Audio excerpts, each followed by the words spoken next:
ನಮ್ಮ ರಾಷ್ಟ್ರೀಯ ಅಧ್ಯಕ್ಷರಾದ ಸನ್ಮಾನ್ಯ ಮಲ್ಲಿಕಾರ್ಜುನ ಖರ್ಗೆಜಿಯವರು ಮುಖ್ಯಮಂತ್ರಿ ಸ್ಥಾನದ ಬಗ್ಗೆ ಆಗಲಿ ಅಥವಾ ಪಕ್ಷದ ಅಧ್ಯಕ್ಷ ಸ್ಥಾನ ರಾಜ್ಯದ ಪಕ್ಷದ ಅಧ್ಯಕ್ಷ ಸ್ಥಾನದ ಬಗ್ಗೆ ಆಗಲಿ ಯಾರೂ ಏನೂ ಮಾತನಾಡಬಾರ್ದು ಅಂತ ಹೇಳಿದ್ದಾರೆ. ಅವರ ಆದೇಶವನ್ನು ನಾವು ಪಾಲನೆ ಮಾಡ್ತೀವಿ. ಆದ್ದರಿಂದ ನಿಮ್ಮ ಪ್ರಶ್ನೆಗೆ ನಾನು ಪ್ರತಿಕ್ರಿಯಿಸಲಾರೆ. ಆದರೆ ಈಗಿನ ಸಂದರ್ಭದಲ್ಲಿ ಸನ್ನಿವೇಶದಲ್ಲಿ ಸಿಎಂ ಅವರು ಆ ರೀತಿ ಹೇಳುವಂತ ಅವಶ್ಯಕತೆ ಅಗತ್ಯ ಇದೆಯಾ? ನಾನು ಯಾವುದೇ ರೀತಿಯಾಗಿರ್ತಕ್ಕಂಥ ಪ್ರತಿಕ್ರಿಯೆಯನ್ನು ಮಾಡೋದಿಲ್ಲ.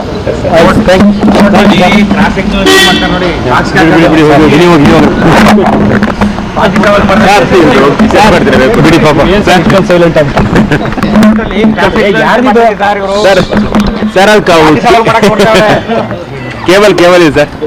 ಬೆಂಗಳೂರು ಬಂದಿದ್ದಾರೆ ಅಂತ ಹೇಳಿ ನಾನು ನಿನ್ನೆ ಚೆಕ್ ಮಾಡ್ಕೊಂಡೆ. ಅವ್ರಿಗೆ ಓಡ್ತಾ ಇದ್ದಾರೆ. ಓಡಕ್ಕೆ ಮುಂಚೆ ಭೇಟಿ ಮಾಡಕ್ ಬಂದಿದ್ದು. ಅಧ್ಯಕ್ಷನ ಭೇಟಿ ಮಾಡಿದ್ರೆ ಹೆಂಗೆ ಮಾಜಿ ಕೆಪಿಸಿ ಅಧ್ಯಕ್ಷ ಕರ್ಸ್ಕೊಂಡಿರಲ್ಲ, ಹೊಸ ಅಧ್ಯಕ್ಷ ಯಾರನ್ನೂ ಅವ್ರು ಕರ್ಸ್ಕೊಂಡೇನಿಲ್ಲ. ನಮ್ಮ ಪಾಡ್ ನಾವು ಅವ್ರವ್ರು ಬಂದಿದ್ದಾರೆ. ಇನ್ನು ಬಹಳಷ್ಟು ಜನ ಇದ್ದಾರೆ, ಎಲ್ಲರೂ ಭೇಟಿ ಮಾಡೋರು ಇದ್ದಾರೆ. ಸರ್, ಸಿದ್ದರಾಮಯ್ಯ ದೆಹಲಿಯಲ್ಲಿ ಒಂದು ಕ್ಲಿಯರ್ ಮಾಡಿದ್ದಾರೆ, 5 years ಕಂಟಿನ್ಯೂ ಅಂತ. ಒಂದು ಆಯ್ತಾ? ಅದೇ ಮತ್ತೆ ಈ ಪ್ರಶ್ನೆ ಮತ್ತೆ ತಾವು ಯಾರು ನಮಗೆ ಮತ್ತೆ ಕೇಳಬೇಡಿ ದಯವಿಟ್ಟು ಅಷ್ಟೇ. ಅಂದ್ರೆ ಈಗ ಅವರೆಲ್ಲ ಕ್ಲಾರಿಫೈ ಮಾಡಿದ್ಮೇಲೆ ತಾವು ದಯವಿಟ್ಟು ನಮ್ಗೆ ಮರು ಪ್ರಶ್ನೆ ಹಾಕ್ಬೇಡಿ.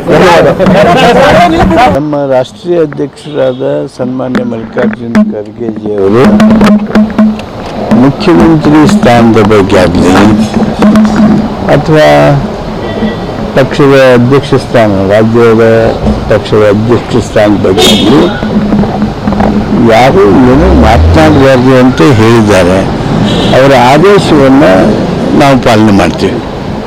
ಆದ್ದರಿಂದ ನಿಮ್ಮ ಪ್ರಶ್ನೆಗೆ ನಾನು ಪ್ರತಿಕ್ರಿಯಿಸಲಾರೆ. ಆದರೆ ಈಗಿನ ಸಂದರ್ಭದಲ್ಲಿ ಸನ್ನಿವೇಶದಲ್ಲಿ ಸಿಎಂ ಅವರು ಆ ರೀತಿ ಹೇಳುವಂತ ಅವಶ್ಯಕತೆ ಅಗತ್ಯ ಇದೆಯಾ? ನಾನು ಯಾವುದೇ ರೀತಿಯಾಗಿರ್ತಕ್ಕಂಥ ಪ್ರತಿಕ್ರಿಯೆಯನ್ನು ಮಾಡೋದಿಲ್ಲ.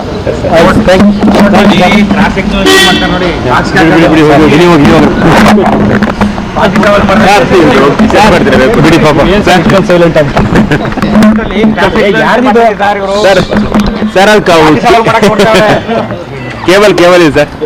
ಬೆಂಗಳೂರು ಬಂದಿದ್ದಾರೆ ಅಂತ ಹೇಳಿ ನಾನು ನಿನ್ನೆ ಚೆಕ್ ಮಾಡ್ಕೊಂಡೆ. ಅವ್ರಿಗೆ ಓಡ್ತಾ ಇದ್ದಾರೆ. ಓಡಕ್ಕೆ ಮುಂಚೆ ಭೇಟಿ ಮಾಡಕ್ ಬಂದಿದ್ದು. ಅಧ್ಯಕ್ಷನ ಭೇಟಿ ಮಾಡಿದ್ರೆ ಹೆಂಗೆ ಮಾಜಿ ಕೆಪಿಸಿ ಅಧ್ಯಕ್ಷ ಕರ್ಸ್ಕೊಂಡಿರಲ್ಲ, ಹೊಸ ಅಧ್ಯಕ್ಷ ಯಾರನ್ನೂ ಅವ್ರು ಕರ್ಸ್ಕೊಂಡೇನಿಲ್ಲ. ನಮ್ಮ ಪಾಡ್ ನಾವು ಅವ್ರವ್ರು ಬಂದಿದ್ದಾರೆ. ಇನ್ನು ಬಹಳಷ್ಟು ಜನ ಇದ್ದಾರೆ, ಎಲ್ಲರೂ ಭೇಟಿ ಮಾಡೋರು ಇದ್ದಾರೆ. ಸರ್, ಸಿದ್ದರಾಮಯ್ಯ ದೆಹಲಿಯಲ್ಲಿ ಒಂದು ಕ್ಲಿಯರ್ ಮಾಡಿದ್ದಾರೆ, 5 years ಕಂಟಿನ್ಯೂ ಅಂತ. ಒಂದು ಆಯ್ತಾ? ಅದೇ ಮತ್ತೆ ಈ ಪ್ರಶ್ನೆ ಮತ್ತೆ ತಾವು ಯಾರು ನಮಗೆ ಮತ್ತೆ ಕೇಳಬೇಡಿ ದಯವಿಟ್ಟು ಅಷ್ಟೇ. ಅಂದ್ರೆ ಈಗ ಅವರೆಲ್ಲ ಕ್ಲಾರಿಫೈ ಮಾಡಿದ್ಮೇಲೆ ತಾವು ದಯವಿಟ್ಟು ನಮ್ಗೆ ಮರು ಪ್ರಶ್ನೆ ಹಾಕ್ಬೇಡಿ.